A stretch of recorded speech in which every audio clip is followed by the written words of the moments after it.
Hey, I've got a question for you. Do you like rock and roll? Do you like music festivals? Do you like sex and drugs and all the hippie lifestyle? Do you like living that lifestyle while listening to bands who are known for being really violent and having mosh pits that put people in hospitals?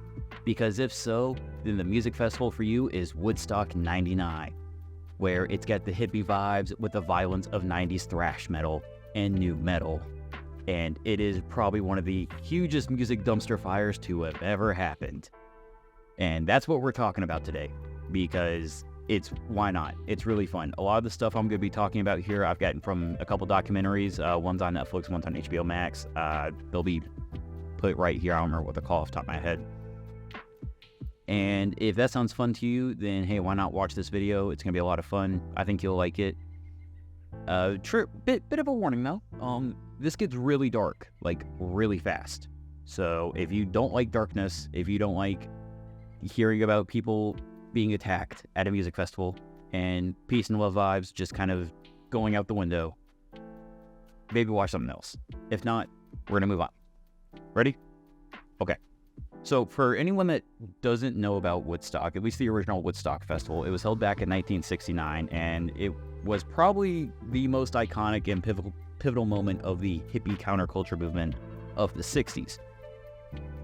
It was a 3-day turned 4-day music festival that was held during, like I said, it was held back in the summer of 69. It was the height of the Vietnam War. It was the height of the hippie movement. 69 is often known as the Summer of Love, all of that. It had some of the biggest names in music at the time, like Creedence Clearwater Revival, and it kind of wasn't necessarily done for profit, but more for like peace, love, and unity, and just kind of, that generation coming together to like show their voices, anti-war and peace. And while, yeah, obviously it was for profit because promoters put together the show, but I mean, the artists weren't there for the money, and the people weren't there because of corporation. They were there to spread peace and love. Woodstock 99, however, was not that from anyone, except for maybe Sheryl Crow and Bush. And like I said, the original Woodstock, it was kind of profit driven. Obviously they wanted money, but tickets were only $18. If you adjust for inflation, that's about $150 now for a 3-day festival. That's not bad. $150 a day for a 3-day festival is pretty good. 99, however, didn't really hide that it was more corporate. It also didn't hide that, it was very profit driven. 99 was set up by Michael Lang, who was one of the original founders of Woodstock, one of the original promoters for the original show, and John Shear, who was a successful music promoter who had done a lot of shows in the past, and he still does work now. And Lang did do anniversary Woodstock shows before this. Back in 1989, he had a pretty successful one that was at the original farm where the original Woodstock was held. And then in 94, there was another one that it wasn't financially successful due to rain and half the crowd being able to sneak in for free. But overall, it was fun, it was safe, and everyone had a good time.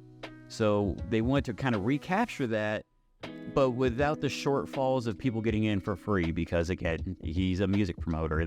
They want to turn a profit. And before I go any further, I just want to mention, I don't think either of these two dudes fully understood really what Woodstock is like known for and became, or what they were trying to sell to the generation they were trying to sell it to. Because it was weird marketing and promotion, and like they had weird goals for this thing, because they wanted to capture the same environment and feeling as Woodstock's 94 and 69, yet they were promoting Woodstock 99 with sayings like "This ain't your mama's Woodstock." So it was really back and forth. I don't think they fully understood that the grunge 90s kind of counterculture had ended, and the wave of new metal was a very different mindset and attitude.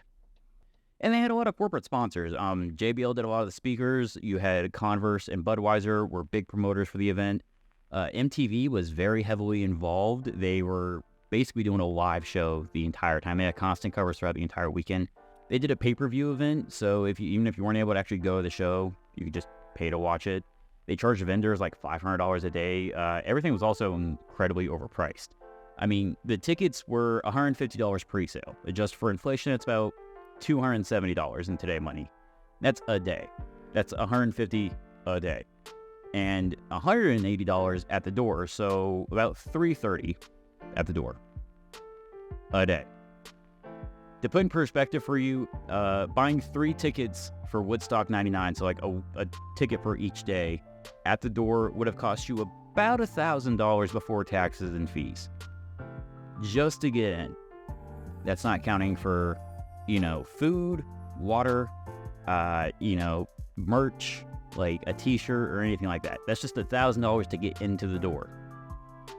To give you an idea of how overpriced this festival was, and it was considered overpriced for the 90s also, now, if you bought a 3-day pass and a car camping package for Coachella 2023, it would only cost you about $730 before taxes and fees.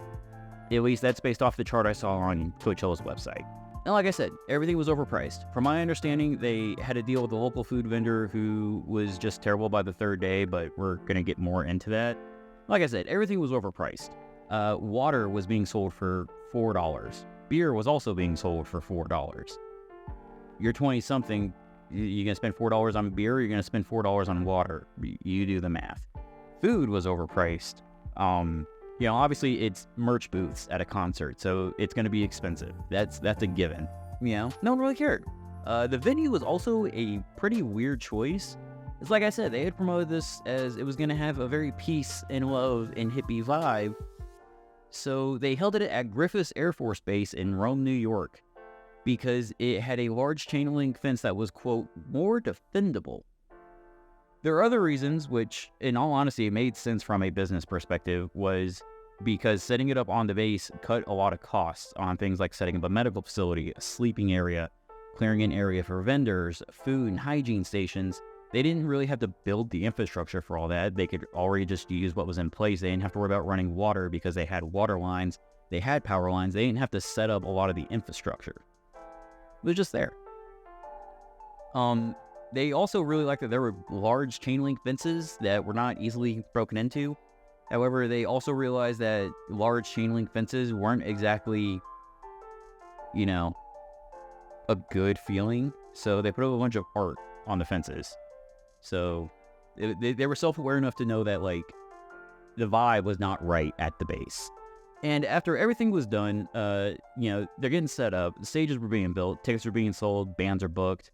Promotions going on and everything. They decided to have the mayor of Rome christen the stage with a bottle of champagne wrapped in a tie-dye shirt. Now, if you don't know anything about christening, they do it with ships. Now, the blessing of a ship is considered pretty important. It's basically what christening it is. And it's often considered a bad omen if the bottle doesn't break on the first hit.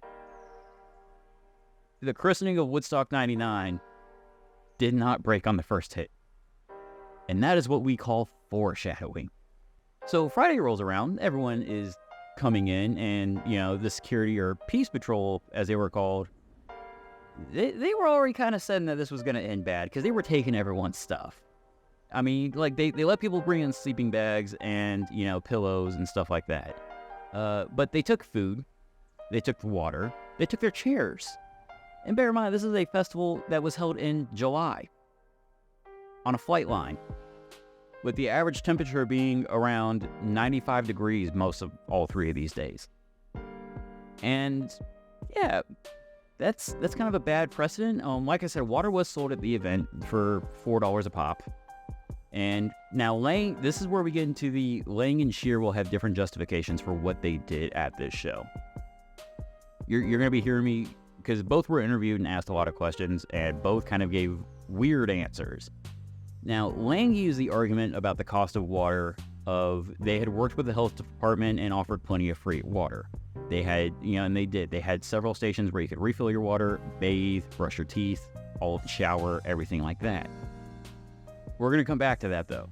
Shear's argument to this was people bring money and are expecting price gouging at concerts, and this was not a poor man's concert. Woodstock is not a poor man's concert. The concert that is known to be the mecca of dirty hippies that are poor, at least traditionally known as being poor. is not a poor man's concert. Do you see where the issue is lying here? Do you see why this is just going to get worse and worse? And I'm not saying it's all going to be Shear's fault, but he's going to have some weird things to say about like the issues that came from this.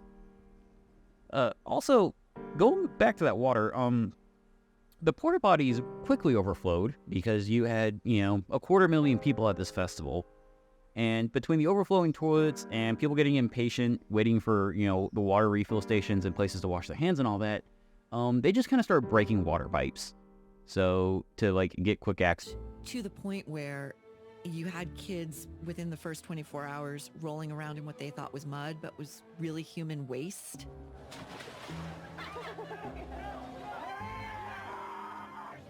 That mud that these people were in, as far as I was concerned, based on what I saw, it was mud and shit. So I did see people covered in that.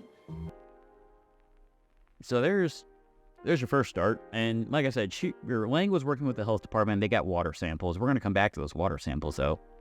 And this whole thing, it kind of started deteriorating quickly. And it's kind of funny because, members of The Offspring were eventually, the band The Offspring were eventually interviewed about, Woodstock 99. And they would go on to say that a venue they regularly played in Germany that had been built by the Nazis was a more hospitable place than Woodstock 99. Literally built by Hitler. And we've played there a bunch of times. It's a great venue, a lot of fun. The air base was less hospitable than the venue built by Nazis.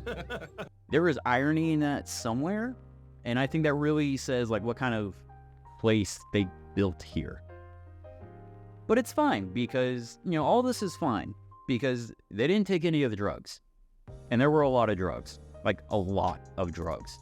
In one of the documentaries I watched, several people said that, when they went through security, they were, like I said, they were taking everyone's food, taking everyone's water, but they were leaving the drugs. And they were sold very openly. Like, no, I don't mean just like they were easy to find. I mean like dudes were standing like outside of like fucking the porta potties going, I got weed, I got ecstasy, take your pick, like holding bags, just kind of like flailing it around, like come get what you want. And I think it goes without saying, don't do drugs. Don't do that, especially not at a concert. You don't know what you're taking at a concert. And around noon, the music started with James Brown, and everything seemed to go okay, but there was also a very weird, kind of uncomfortable vibe from the crowd, mostly towards women, because there was a very uncomfortable level of push for female nudity very early on at the festival. The pay-per-view cameramen were really known for seeking out nude women to film to put on the pay-per-view. The crowd shouted, "Show me your tits," to not only just about every woman they saw, but every like female celebrity that went on stage, including Sheryl Crow. Like Sheryl Crow's set started with people yelling, "Show me your tits." Women would go crowd surfing and get aggressively groped. Now, if you're like me, you've been to a concert, you've been crowd surfing, you've had people crowd surf over you. Sometimes it happens. You accidentally get like, you accidentally touch a dude's butt. Yeah, you accidentally get your shirt pulled a little. It wasn't that. This was like, there are pictures and videos of dudes intentionally like trying to cop feels and like pull clothing off. It was that kind of aggressive like culture or mindset. And so when asked about this, uncomfortable level of kind of groping and inappropriate touching and, well, I guess you could say assault, Lang and Shear both just kind of brushed it off. Lang was very much one to say like he didn't really know what was happening. But it was mostly just, hedonism and free love. Shear also said that it was hedonism and free love and said, well, if these women didn't want that to happen, then they shouldn't be topless. That's not how that works, but okay, yeah. This was also kind of where, musicians kind of showed that they were better people than Lang and Shear, because artists came through, such as the lead singers of Korn and The Offspring, and called this out. Korn, their lead singer, once he found out everything that had happened, he slammed the promoters and said that this was, he really blamed the people that were doing it and the security for not stopping it. The lead singer of The Offspring did it while on stage at Woodstock 99 and called people out saying like, hey, we've seen you all doing this. Don't do that. It's not cool. Like, knock it off. You know what I was noticing? noticing something I gotta call your guys' attention to here for just a second. I've been noticing that there's a lot of girls coming over to the top here, crowd surfing, and they're getting really groped, you know what I mean? Now I think just because a girl wants to go crowd surfing or whatever, that doesn't give the guys the right to molest them, you know what I'm saying? So if you're a guy and you see a girl passing overhead, give her a break, all right? You know what I'm saying? And if you're a girl and you see a guy passing overhead, I want you to grab his fucking balls. And that night when Korn came out, the crowd was kind of bad. They had a lot of energy. They were getting very out of control. And the dude could barely kind of like maintain the crowd as they were going obnoxiously wild. If you don't know anything about Korn, they're the guys that are known for making the Dobby noise. You know, the wobble wobble wobble. Yeah, that song. That's Korn. And they were really afraid that like the crowd was just going to get too out of hand on the first day. But thankfully, after Korn was the band Bush. And Bush just kind of chilled everyone out. And while the first day was hectic and chaotic, it was really not that bad.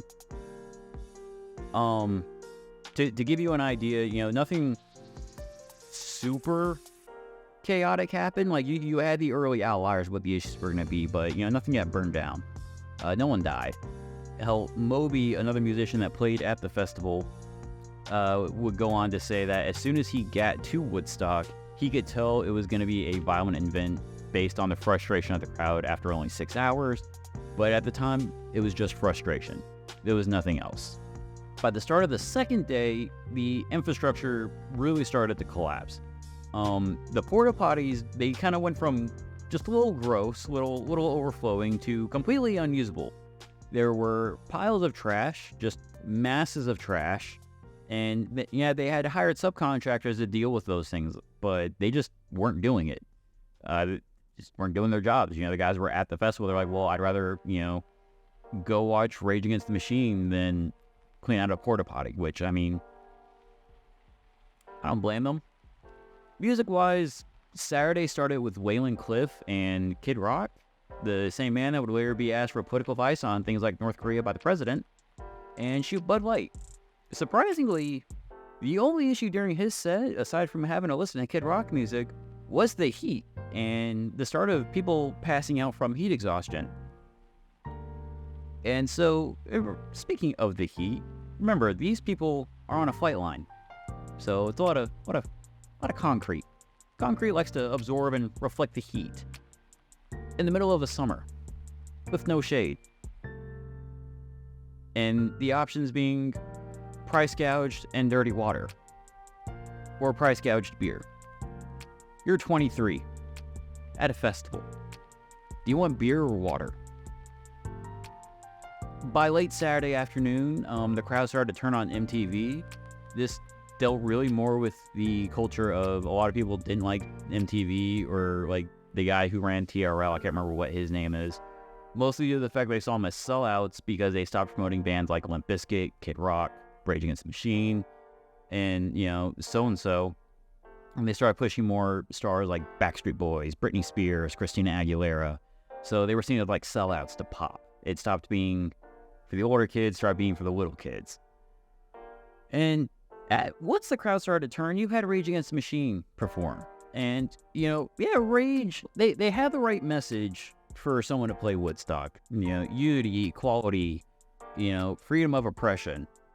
However, they were more call to action with violence than just saying things need to change. So, not very hippie, but also very step in the right direction. Just they want, you know, Molotovs and pipe bombs, not flowers and berries.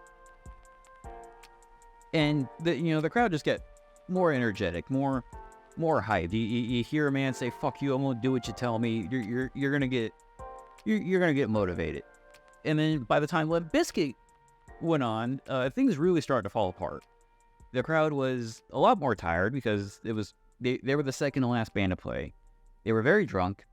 They were mad about how expensive everything was. There were a lot of people have been spray painting Profit stock all over the place, and it really didn't help with all this exhaustion, drunkenness, and just general frustration, that Limp Bizkit started with their bassist walking onto the stage, flipping everyone off, and playing their hit song, Break Stuff.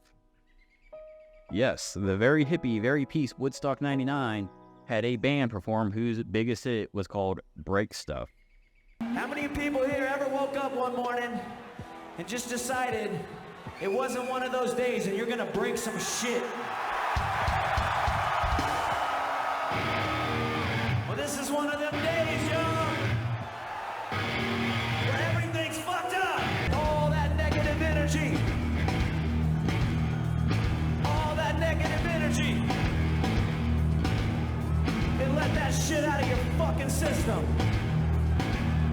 You got girl problems, you got boy problems, you got parent problems, you got boss problems, you got job problems, you got a problem with me, you got a problem with yourself. It's time to take all that negative energy and put it the fuck out. You feel me, Woodstock? All right, let's bring it out. Now, a lot of people who I saw in these documentaries said that the playing of Break Stuff was just kind of Fred Durst throwing a live grenade into a nursery and walking out the building. Because the crowd started to get physically violent at this point, mostly towards each other. And that violence then quickly shifted from each other to the soundstage in the middle of this crowd of 250,000 people, aptly named the Alamo, which, just like the Mexican army, the people promptly began storming and overtaking. But thankfully, security actually did their job that time, and the soundstage didn't collapse. Not yet, at least. But Limp Bizkit playing also brought up the conversation of who was to blame for the crowd and their anger. Now, even to this day, Sheer is adamant that the eventual riot and all the violence that happened is solely because of Fred Durst, because he told Fred to try to control the crowd and calm them down, but he didn't do that. Fred Durst did what Fred Durst was paid to do at the time. Hey, they want to ask us to ask you to mellow out a little bit. They say too many people are getting hurt.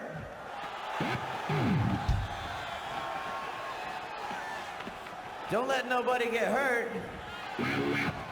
But I don't think you should mellow out. Mellowing out? That's what Alanis Morissette just had you motherfuckers do. Birkenstock rock, y'all. This is 1999, motherfucker. Take your Birkenstocks and stick them up your fucking ass. Which is to get a crowd hyped and energetic and want to be violent. Now, if you don't know anything about Fred Durst, like I said, he's the lead singer of Limp Bizkit. He looks like this. Think of like your generic angry frat boy jock guy from the late 90s and early 2000s, along with the most white trash dude you know that thinks he's hard because he gets drunk in fist fights at the local dive bar. Think of these two people. Fred Durst was their messiah, and that was the persona he brought on stage. It was a hodgepodge of these two dudes. And that was not a secret. Everyone knew that that's who he was. Everyone knew that, like, that's what the persona he brought on stage was, and that's what he did. He appealed to those kinds of people, and he liked to get them hyped and mad and violent. That's what he got paid to do. That's what his music was. Yet Sheer did not understand that, like, that's what he does. And when you look at, like, the interviews and, you know, the reports and everything like that, musicians, reporters, everyone that was there said it was the promoter's fault, not Fred's. Because, one, Fred Durst just did what the promoters paid him to do. They asked him to go on stage and be himself. I'm not excusing what he did. You can't pay someone to do something and then get mad that they did what you paid them to do. So everyone kind of said it was the promoter's fault because of that, and then because they didn't hire enough security, or peace patrol, as you call it, to control the crowd, or really just enough infrastructure in general.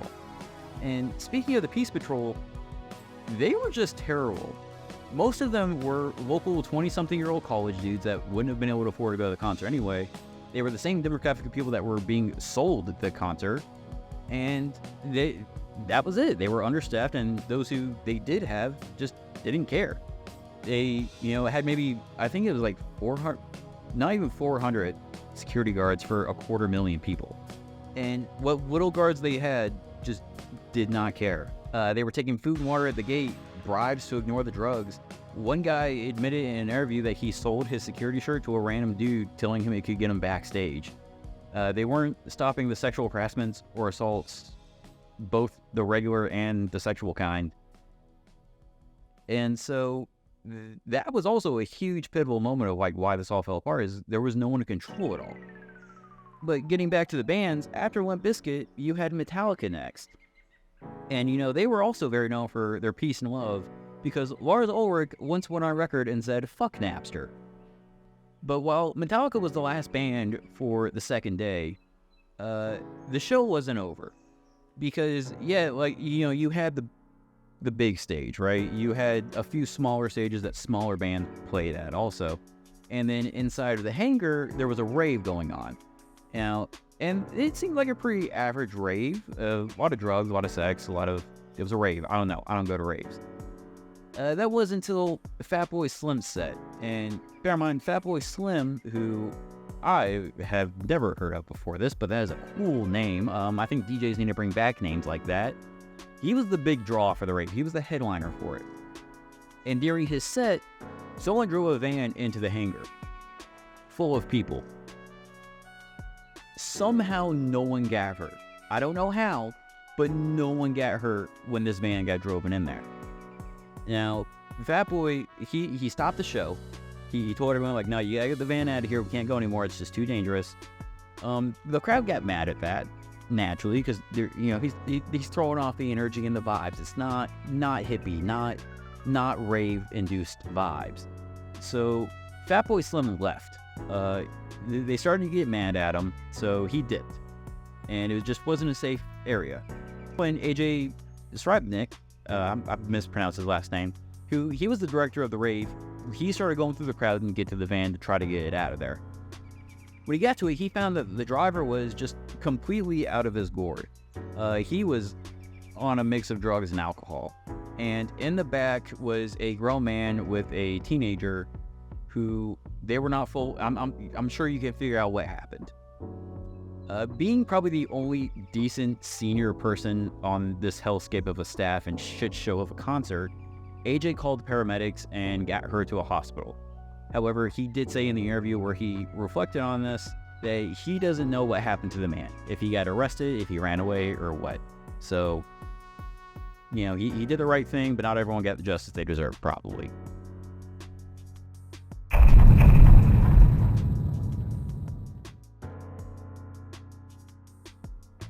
So, the final day starts.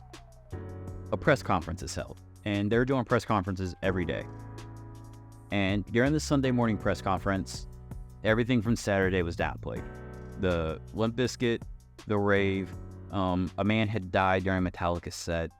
Everything is downplayed. And while all this is being downplayed, you have Willie Nelson on stage singing Amazing Grace. I know, it's kind of weird to think that the same concert where you have these guys and country music star Willie Nelson play at a music festival, it's a little weird. Around the same time Willie was playing, the health department got their results from the water test they had done. And that same water that's supposed to be for drinking, bathing, general hygiene, cooling down, that had the pipes broken early on, so it was getting mixed with, shit and mud. I don't think it's a shocker for me to tell you that that water was not safe to consume in any sense of the word. And while the health department was declaring their state of emergency due to the water and Willie was doing his thing, two other big things were happening this day. There were rumors that there was supposed to be a surprise event at the end of the night and price gouging. And the price gouging was already bad. But in the end, on the final day, a lot of the vendors were out of food. They had already packed up and left. So those that did have food and did have water were really just able to set whatever prices they wanted. And I don't mean like it went from like $4 for a bottle of water to like $6 for a bottle of water. I mean like $12 for a bottle of water bad. And now this is the one time that you actually can't blame the promoters because they had a contract with the food vendors and allowed them to set their own prices. So they, yeah, great people there. As for the rumor, there was supposed to be something big at the end of the night. People said it could have been Prince, Michael Jackson, The Who, Guns N' Roses was coming out of retirement. Basically, if you name a big name artist at the time, there was probably a rumor that they were going to be the one that comes up on stage. And now, to add to the heat, the price gouging of food and water after 2 days of people were broke, starving, no clean water, mad about everything. You had Jewel play to kind of mellow people out, which it worked. It worked a little bit. She seems like a real nice, relaxing person. And then Megadeth. Around that time, people started to tear down the peace wall. Now, Lang saw this as nothing more than people wanted to take home a piece of Woodstock. Other people saw it as, well, this is the beginning of the end. It's going to get real bad. But to end the night, they had the Red Hot Chili Peppers play. Now, before I get into Red Hot Chili Peppers and what happened then, I should mention, like I said, the promoters were doing press conferences twice a day. And on their second conference, the last day, on Sunday, and during their second conference on Sunday, everyone seemed really confident that the night was going to end well and everyone was going to leave happy. The mayor of Rome was excited to announce that, he wanted them to come back for another festival. It seemed like they were really downplaying everything. It was like, oh yeah, no, it's good, it's happy, everything's going perfectly fine. It's going to be a good end to the night, don't worry. And there's a special surprise at the end. And listening to this interview or conference and knowing what happens it's just really funny hearing them all sound so confident while, just kind of jerking each other off, knowing what they're going to deal with, knowing what's going to happen to them. And so, the Chili Peppers are playing. It's all going good. Pretty good live show so far. You got Flea butt-ass naked. The crowd's loving it. And we get to that big surprise. During the Chili Peppers set, candles were passed out. Now, Lang's plan, bear in mind, Lang was, he wanted to find a voice for the generation. He wanted to have a candlelight vigil for the Columbine shooting, which was just a few months prior to this. And he really wanted to kind of cement that this generation's voice would be to stand up against gun violence. Yes, I really do mean that a literal baby boomer had decided he was going to determine what the voice of this generation would be, and that was going to be gun violence. Literally only one person thought it was a bad idea to give candles, literal fucking fire, to, at this point, about 150,000 people who were drunk, high, starving, dehydrated, and just pissed off at the festival that they had overpaid to be at. Was a good idea is beyond me. Because there was one guy who said, don't do this, that's stupid, and he got shut down. So this is where, the fun stuff began. And surprisingly, it went okay for a little bit. And the candles were lit, the Chili Peppers played Under the Bridge, and it actually does look nice. You look at the footage of it, it was like a very beautiful, peaceful moment. I don't ever wanna be like I did that day. Take me to the place I love. Take me all the way. I don't ever wanna be like. Then a fire broke out. Then another.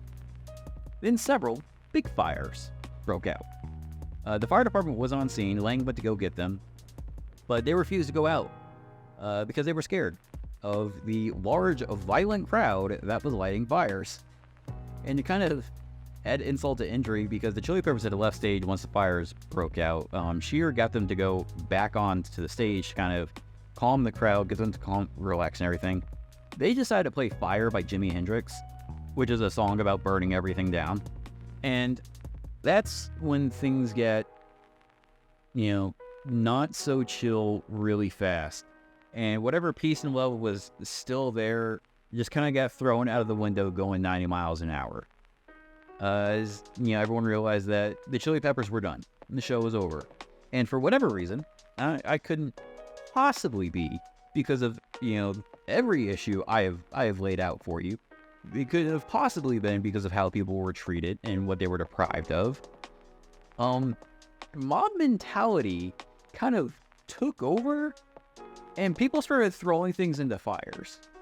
MTV was bugging out like they were American diplomats in Saigon. People were climbing on top of sound towers, which collapsed with people on them onto other people. Things were getting pillaged. They were destroying the stages. They were just taking everything they can, throwing into fires, beating each other up. And eventually, they got tired of the fires, and they started to move towards the vendors and the rest of the festival, while singing Rage Against the Machine. See, I told you. Probably not a good idea to have them there because, they incite the violence. And so while all this is going on, the staff has decided to basically board themselves up into a building and just try to ride it out. And no one really knows what's going to happen. Everyone's a little scared. While they're in the vendor village, they're trying to, basically hide it with tarps. It didn't work.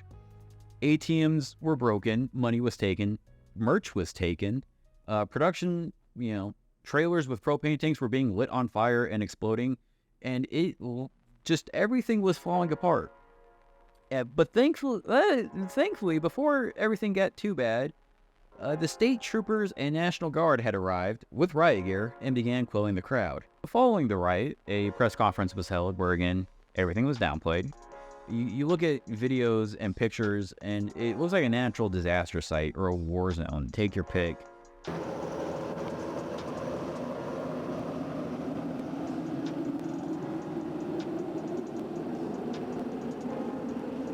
And thanks to the reporters that actually stayed and videotaped it and wrote articles, this was being reported all over the world. And so it kind of got now how bad things actually were. And the whole natural disaster, war zone thing, that kind of goes for the entire festival. You look at pictures and videos of how these people were and what they were doing to try to stay cool and relaxed and not get mad. It really does look like it doesn't look like a concert. It looks like a refugee camp. And so to kind of help save their image, an emergency press conference was held on Monday morning. That wasn't supposed to be held. Lang and Shearer took absolutely no responsibility. Lang said that it was just a few bad apples and that it really wasn't as bad as it was made out to be. Shearer said that it was because of an entire generation that was scared to grow up, so they lashed out in anger. Yes, that's exactly what it was. It was not the greed that you had brought into the festival or the lack of food and water. It wasn't, the heat and lack of shade or hydration. It was just bad apples and entitled children. The lawsuits and police investigations came in quickly after this. Now, there are 7 known cases of rape that happened during Woodstock 99. 4 women went to the media. A mother called Lang's assistant saying it happened to her daughter. The girl the rave director found in the van, and a woman sued Lang over what happened to her. And that's just the known cases. I mean, there's no telling how many there actually were or how many actually happened. Lang claimed when asked about all of this that he didn't know, but he also admits that it was not only the staff's fault but his failure. So I don't know if he actually takes responsibility because he got sued or because he actually has enough of a conscience to know it was wrong. Shearer, on the other hand, said, and I quote, this is directly from the documentary that is on Netflix. You can go and watch this yourself and hear him say this with his own words. He said, and I quote, considering there were 200,000 people there, it wasn't something that gained enough momentum so that it caused any on-site issues, other than, of course, to the women it happened to. Which, when translated from fake corporate apology, means it's not a big deal because it didn't stop my festival and I take no responsibility. So you can tell Shearer is not the best person out there. And in the end, 3 people died. A 24-year-old man collapsed during Metallica's set. The promoters and Woodstock itself said that he had died due to drugs, but the paramedics reported that his internal body temperature was 107, and he went into a coma induced by hyperthermia.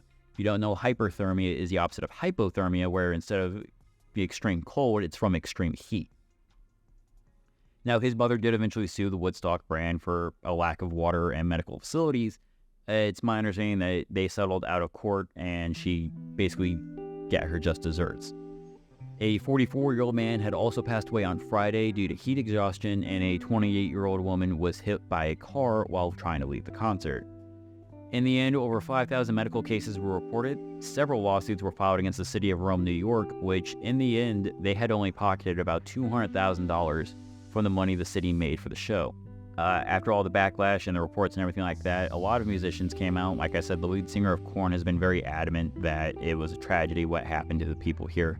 Tom Morello, the guitarist for Rage Against the Machine, said that it was wrong to blame everyone and instead blame the monsters in the crowd, those who didn't stop it, the greedy promoters for their lack of security and sucking money from college kids, and the media who, instead of pointing the finger at those that should be pointed at, basically blamed everyone in the entire generation as a scapegoat instead of what actually caused the issues at the festival.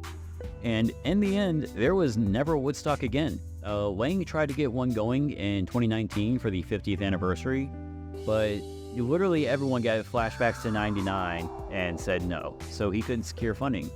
And that's really it. The first Coachella was held a few months after Woodstock 99, and funnily enough, everything that happened at 99 really made Coachella the success it was because they saw what they didn't do. They saw the failures that Lang and Shear had and mitigated those. Made sure that they had the things they didn't have. Made sure they had enough security. Made sure they had food and water stations. And that's really it. I mean, Woodstock 99 was a tragedy. Like, it really was, because it sounds like something that would have been a perfect festival. A great time.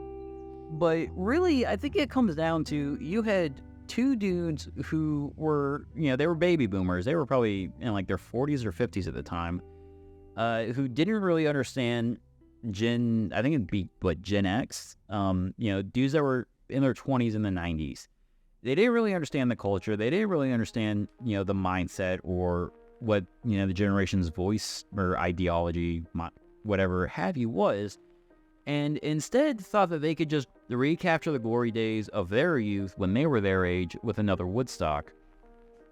Not knowing, not really fully grasping how much the world had changed, not grasping how different people were at the time, what the issues were, what the concerns were, because you got to remember, this was 99, so war, you didn't have a major war going on that kind of kept, forced people to fight that they didn't really believe in. Your biggest scandals were gun violence with Columbine and Bill Clinton cheating on his wife. So there really wasn't that rallying cry that you had anymore. And it was an angry generation that just kind of seemed lost and didn't really know what they were doing. So they decided, well, we're going to help you, but didn't fully understand them. Didn't bother to try to understand the generation, just decided, well, I'm older, so I can tell you what you need to do. And it kind of backfired on them. I really do think it did.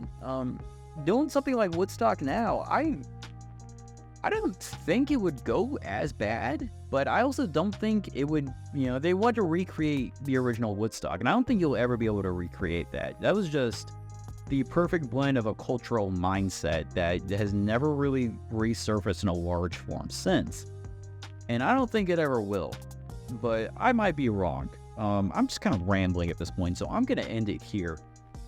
If you liked the video, then hey, why not leave a comment or subscribe, or if you were at Woodstock 99, tell me what it was like, because I was only 2 when it happened, so I don't really remember it.